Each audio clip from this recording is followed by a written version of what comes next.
जय सिया राम दोस्तों। आज मैं आपको आपके कारोबार धंधे में उन्नति कैसे करनी है, किस साधना के द्वारा आप धन लक्ष्मी प्राप्त कर सकते हैं, धन कैसे बरसता है, कौन सी साधना से लक्ष्मी जी अपने पे दया दृष्टि बनाती है, वो मैं आपको आज साधना बताने जा रहा हूँ। और उसको कैसे कैसे आपको सिद्ध करना है, कैसे आपको यूज करना है, उसका आपको कैसे फल प्राप्त करना है, वो आपको विधि मैं आपको देने जा रहा हूँ। बहुत से भक्त कमेंट करके पूछते हैं कि गुरुजी हमारे कारोबार में किसी ने कोई तंत्र विद्या के द्वारा बंधन कर दिया है, या हमारा कारोबार को जकड़ दिया है, या हमारे कारोबार में ऐसा कौन सा प्रभाव डाल दिया है जो आज से 5 दिन 10 दिन पहले 20 दिन महीने पहले तो बहुत अच्छा था, अभी एकदम से ठप हो गया है। तो वो सब में आपको तरक्की करने का, उन्नति करने का और लक्ष्मी प्राप्ति करने का जो मंत्र है वो मैं आपको पूरा विधि सहित बताऊंगा। आप ध्यान लगा के मेरे वीडियो को अंत तक देखते रहे। क्यों कई लोग क्या करते हैं, बड़पन में आ जाते हैं, भाव में आ जाते हैं और ये भूल जाते हैं रिश्ता नाता धर्म। फिर तुम थोड़ा अच्छा कमाई करने लग गए, काम धंधे अच्छे चलने लग गए, तो वो तेरे को वापस अपने लेवल में लाने के लिए, अपने से नीचे लेवल में लाने के लिए ईर्ष्या भाव जता करके कोई न कोई तांत्रिक के द्वारा आपका बंधन करवा देते, या आपके पीछे कोई भूत प्रेत, कोई आत्मा मसानी क्रिया के द्वारा जोड़ देते, उससे तुम असफल हो जाओगे। तो वो सबसे आपको छुटकारा कैसे पाना है और कौन से मंत्र के द्वारा आपके ऊपर वो सबसे छुटकारा मिल सकता है, शक्ति उनसे दूर करने की जो शक्ति है वो कौन सी मंत्र से आपको मिल सकती है, और लक्ष्मी कमाई पैसा रुपया वो कौन से मंत्र से आपको मिल सकता है, वो मंत्र मैं आज आपको देने जा रहा हूँ। वो मंत्र आप ध्यान लगा के सुने और जो विधि मैं बताता हूँ उसी विधि से आप उसको यूज़ करें, क्योंकि बिना विधि के भगवान कभी भी नहीं मिलते हैं। भगवान के जो भी मंत्र है, तंत्र है, साधना है, जो भक्ति है, उसमें भगवान का नेम है। वो नेम लेकर के आप चलोगे तो आपको हर चीज़ प्राप्त हो सकती है। यदि आप डायरेक्ट कुछ करने की सोचोगे तो पॉसिबल भी नहीं है। तो उस मंत्र की जो विधि है वो आप जरूर पूरी समझे पहले, उसके पश्चात ही वो मंत्र का समाधान करें। तो उसका आह्वान करने से पहले आपको ये उनकी जानकारी होनी बहुत ज़रूरी है। वो मंत्र एक साबर मंत्र है। साबर मंत्र और एक वैदिक मंत्र, दो मंत्र रहते हैं। वैदिक मंत्र को विधि विधान से पूर्ण अपन लोगों को जागृत करना पड़ता है। साबर मंत्र अपने आप से ही जागृत होता है, खाली उसको आपके अंश में, आपका अंश का मतलब आपके वाणी में जागृत करने तक की ही जरूरत है। आपके अंतर आत्मा में उसको आप जगा लेते हैं तो उसमें पूर्ण फल प्राप्त करते हैं आप। वैदिक मंत्र है वो पूरा विधि विधान से, वेदाचार से आपको सिद्ध करना पड़ेगा, उसमें थोड़ा समय भी लगेगा और वो थोड़ा हार्ड भी रहता है। साबर मंत्र के अपने आप जागृत होता है। आप यदि उसको सिद्ध नहीं भी कर पाते हैं तो भी आप उसको नित्य नियमित एक समय नियुक्त करके यदि उसको जपते हैं तो आपको 30% फायदा वो देना चालू कर देंगे। यदि उसको आप थोड़ा सिद्ध कर लेते हैं तो मैं आपको जो मंत्र देने जा रहा हूँ वो मंत्र भगवान शंकर का है। शंकर भगवान ने रावण को दिया था, शंकर भगवान ने रावण को दिया था। रावण उसी मंत्र को पाने के बाद में, जो साबरी मंत्र है वो भगवान शंकर के बनाए हुए हैं पूरे, या उनका जो अवतार है गोरखनाथ जी उनके बनाए हुए हैं, हनुमान जी हैं हनुमान जी के बनाए हुए हैं। तो साबर मंत्र जितने भी हैं वो भगवान शंकर से ताल्लुक रखते। तो भगवान शंकर के पास में जैसे रावण बहुत कठिन तपस्या की थी पहले, 10 बार मुंडी काट काट के उनको होमा था, भगवान शंकर को अर्पित की थी 10 बार सिर काट करके, तब भगवान शंकर प्रसन्न हुए। उसके बाद में भगवान शंकर ने उनको वरदान दिया, बोल भाई रावण तेरे को क्या चाहिए? तो रावण ने मांगा था, भगवान आप मेरे को वो साबरी विद्या प्रदान कीजिए जिसके द्वारा मैं मूलभूत तत्व उनको पा सकूं, उनको प्राप्त कर सकूं। तब भगवान शंकर ने मूलभूत तत्व प्राप्त करने की जो विधि थी वो थी साबरी मंत्र। साबरी मंत्र उनको प्रदान किया था। तब साबर मंत्र उसको प्रदान करने वक्त भगवान शंकर ने उसको नेम बताए थे उनको, जब तक ये नेम लेके तू चलेगा तब तक ये साबर मंत्र अन्न धन और लक्ष्मी और तेरा गौरव वैभव और शक्ति तेरे को प्राप्त करते रहेंगे। जिस दिन तू ये नेम का उल्लंघन करेगा उस दिन ये सब सामट करके तेरे सहित लेके चले जाएंगे। तो रावण ने जब तक वो नेम का पालन किया था तब तक विश्व का तीनों लोक का स्वामी बन गया था। वो देवताओं पे भी भारी हो गया था, देवताओं के खजाने को भी उसने अपने वश में कर लिया था। पूरा अनधन, सोने की लंका थी उसकी, बहुत धन था उसके पास, अपार धन। तो ऐसे पॉसिबल थोड़ी था वो धन होना, वो साबर मंत्र की कृपा से ही हुआ था। तो रावण कहीं कमाई करने थोड़ी गया था, या लुटेरा भी नहीं था रावण। रावण तो सिर्फ राज्य अधीनता स्वीकार कराता था, अपने आप का पावर जो था वो ही अधीन करवाता था, उसके अधीन करता था।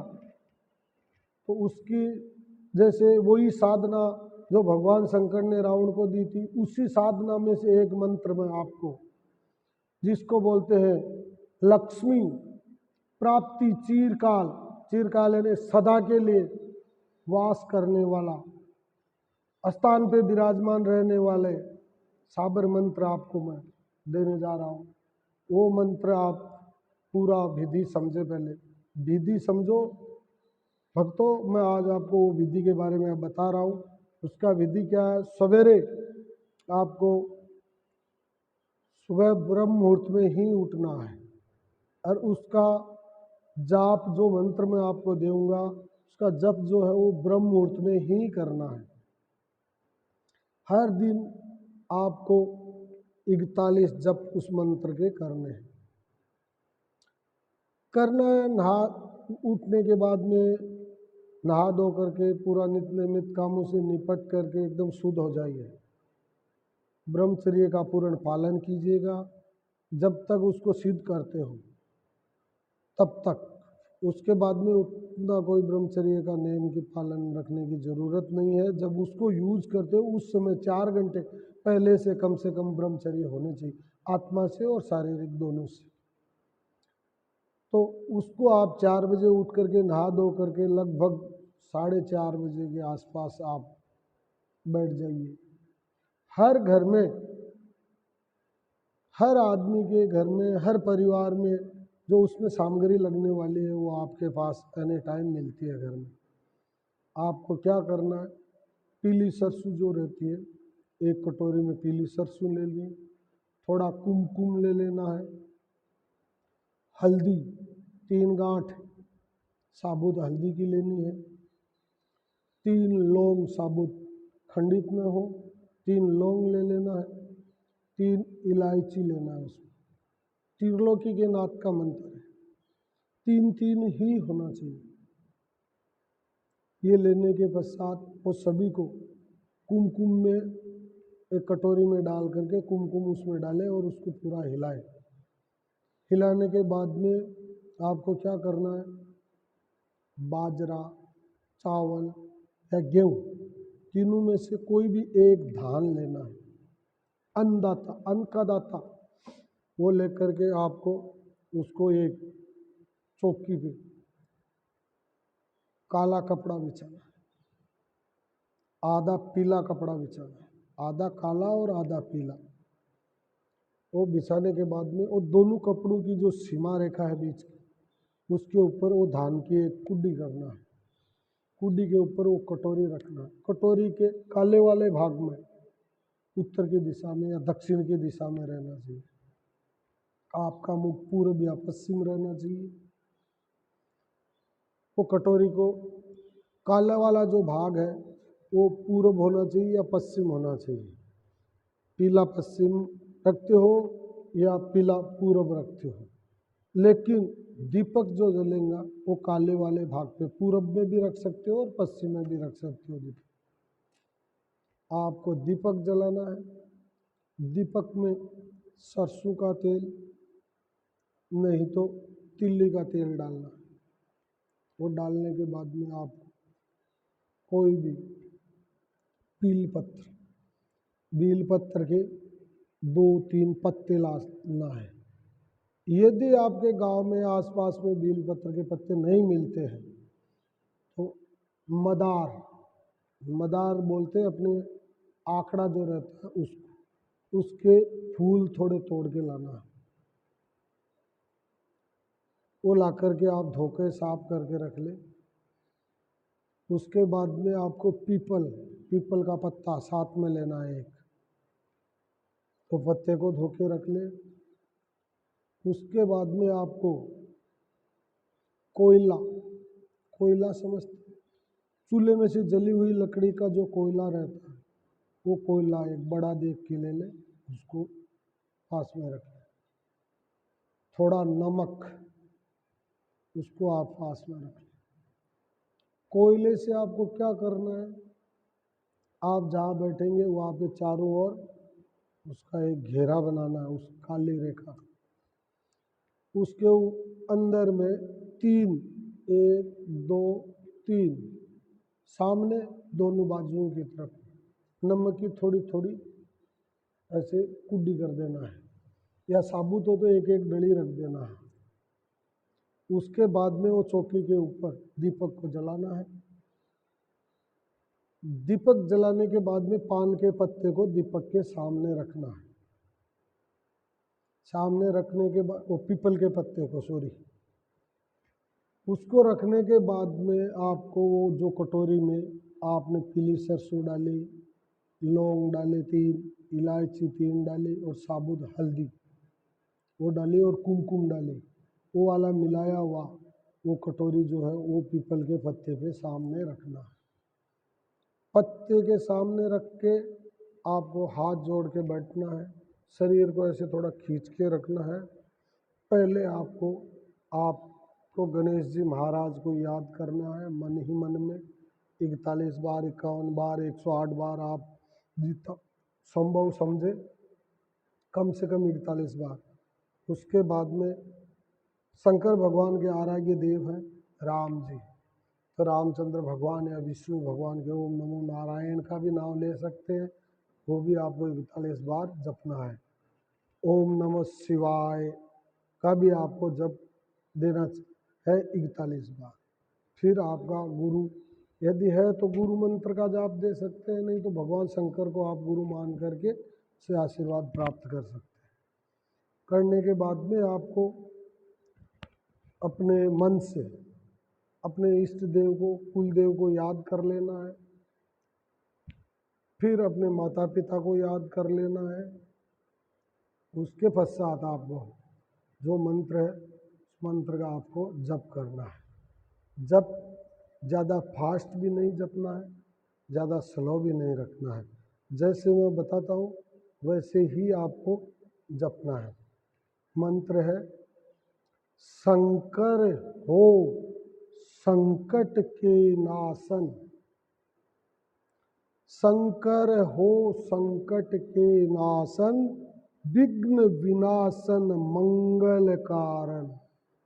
ये साभर मंत्र है, इसमें बोलना है, ओम भी लगा सकते हो। शंकर हो संकट के नाशन,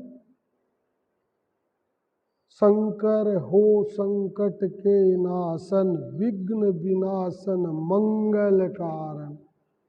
शंकर से भगवान का ये साब्र मंत्र है। इस मंत्र को आपको एक बार बैठ करके, बहुत लंबा भी नहीं है, वहाँ बैठ जाने के बाद में 11 माला कंटिन्यू ही जपना है।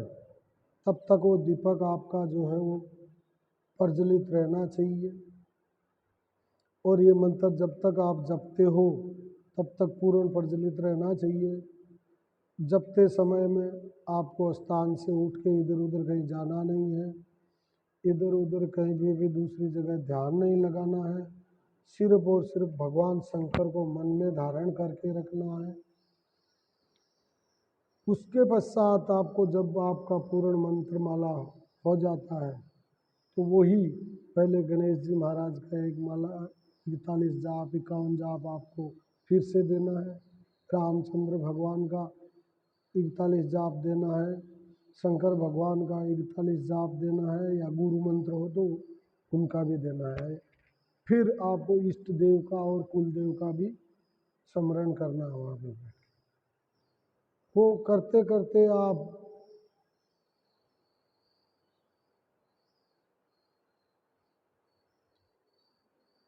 पूर्ण कर लेते हो। उसके बाद में आपको वहाँ से जो कटोरी वहाँ पे रखा आपने, जिसमें वो सब मिक्स करके, उसको आपको क्या करना है, वहाँ से उठाना है।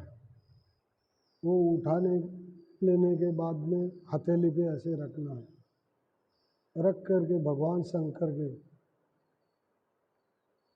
नाम जब मंत्र बोलना है। कपूर गौरम करुणावतारम संसार सारम भुजगेन्द्रहारम सदा वसंतम सदा वसंतम हृदयारविंदे पवम भवानी सहितम नमाम। 11 बार इस मंत्र को बोलना है। कैसे बोलना है फिर से देख लीजिएगा। ये मंत्र आपको कहीं पे भी मिला लिखा हुआ मिल जाएगा, तो आप इसको याद कर लीजिएगा। ये पहले लास्ट में बोलना हो, कटोरी को लेने के टाइम में जरूरी है। ये कपूर गौरम करुणावतारम संसार सारम भुजगेन्द्रहारम सदा वसंतम हृदयारविंदे भवम भवानी सहितम नमामि। ये आपको मंत्र जपना है।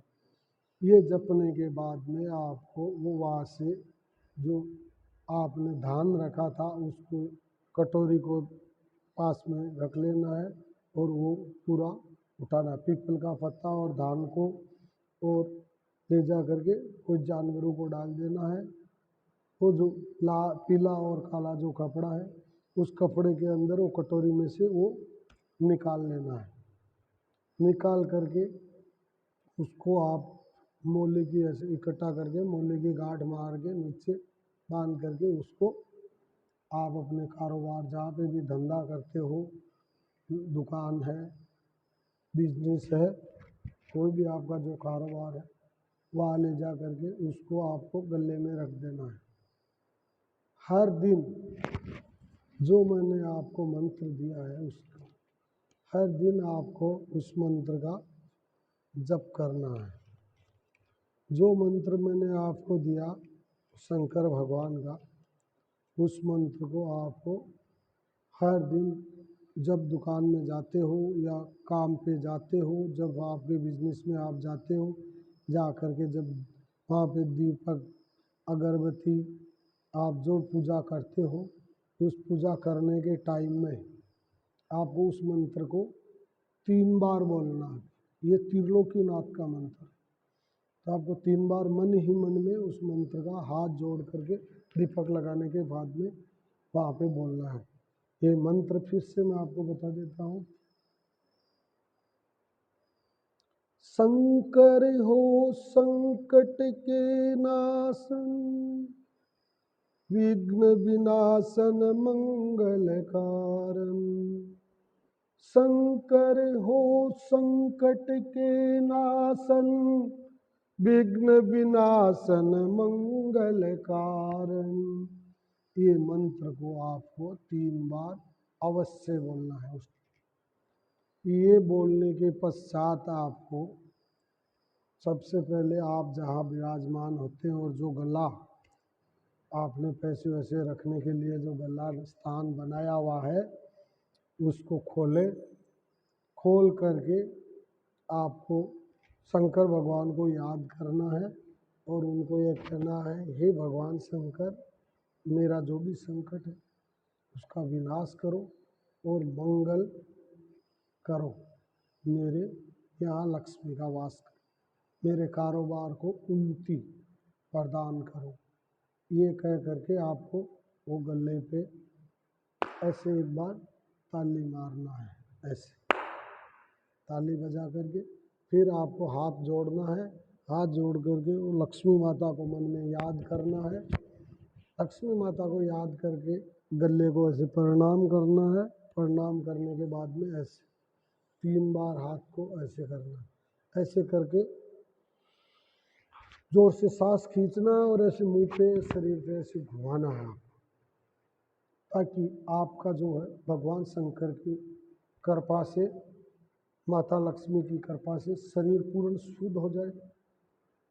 आपको लक्ष्मी जी धन दौलत प्राप्त करने के आपके योग्य आपका शरीर बना दे। इसके पश्चात में आप हर दिन अपने कारोबार में एक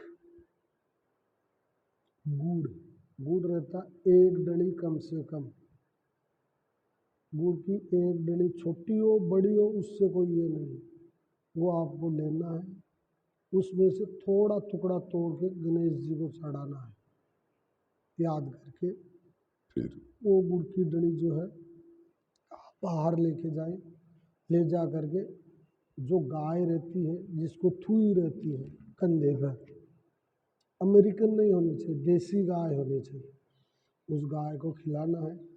और गौ माता को हाथ जोड़ के आप उसी टाइम भी जाके खिला सकते हैं, शाम को भी खिला सकते हैं, कभी भी एक बार वो हाथ में लेके रख देना। उसके बाद में आपको वो गुड़ खिलाने के बाद में आपको क्या करना है, एक कांच का गिलास रखना है दुकान में, वो गिलास को शुद्ध जल से भरना है। शुद्ध जल से भर के एक बाजार से नींबू हमेशा लाके दुकान में रखें और वो पानी के अंदर वो नींबू को छोड़ देना है। छोड़ करके आपका दुकान का अगर भाग जहाँ काउंटर है वो काउंटर के एक कोने में रख के रखना है। वो आज लाके रखा, कल जब दुकान खोलोगे तो उस नींबू को आपको बाहर फेंकना नहीं है, थैली में डाल के रख देना है। या कोई पीपल हो तो उसके पेड़ में चढ़ा सकते, नहीं तो उसको 10, 20, 50 इकट्ठा कर लेना है। फिर वो नींबू को पास से एक साथ लेना है। कोई भी जल का स्थान हो बहता हुआ उसमें छोड़ सकते हो, या गांव में जैसे गायों के लिए खेल वेल ये वो उसमें यदि कोई डालने देता है तो डाल सकते। तो कोई कुछ भी नहीं करने देता है तो आपको जंगल में जाके विसर्जन कर देना है, जहाँ पे किसी को कोई ऑब्जेक्शन नहीं हो, किसी को कोई दिक्कत नहीं हो। ये मंत्र और ये साधना पूर्ण विधि से मैंने आपको समझाई है।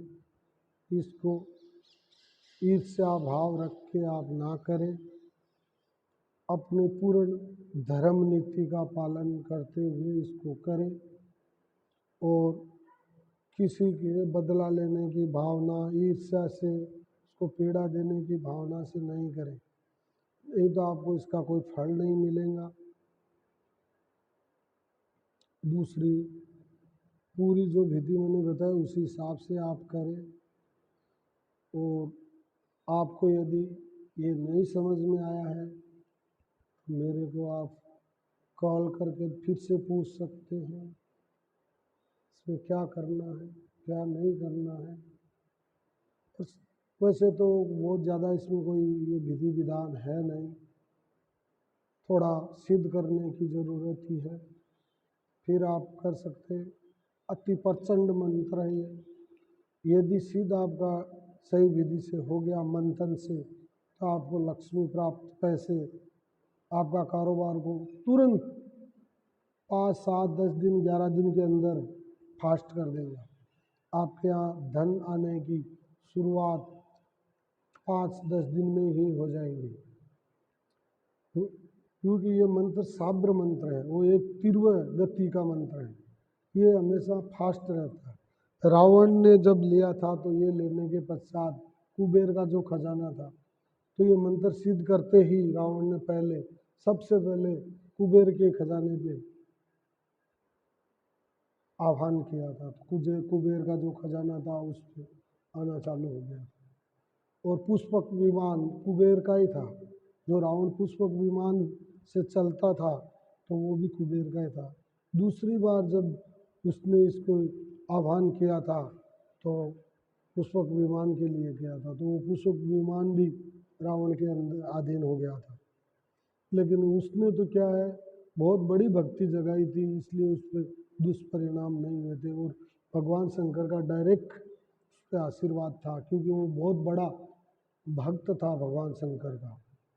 तो आप लोग तो इतने बड़े भगवान शंकर के भक्त नहीं है ना, इसलिए आप अपनी मनोकामना, अपनी गृहस्थी को चलाने का आशीर्वाद ही मांग करके अपने मन में अपने तक सीमित कि मैं सुखी रहूं, मेरे घर परिवार में सुख शांति आए और धन लक्ष्मी आए और सदा चिरकाल सदा के लिए विराजमान रहे, ये भावना जोड़ करके ही आप इसको करें और इसका पूर्ण फल पाए।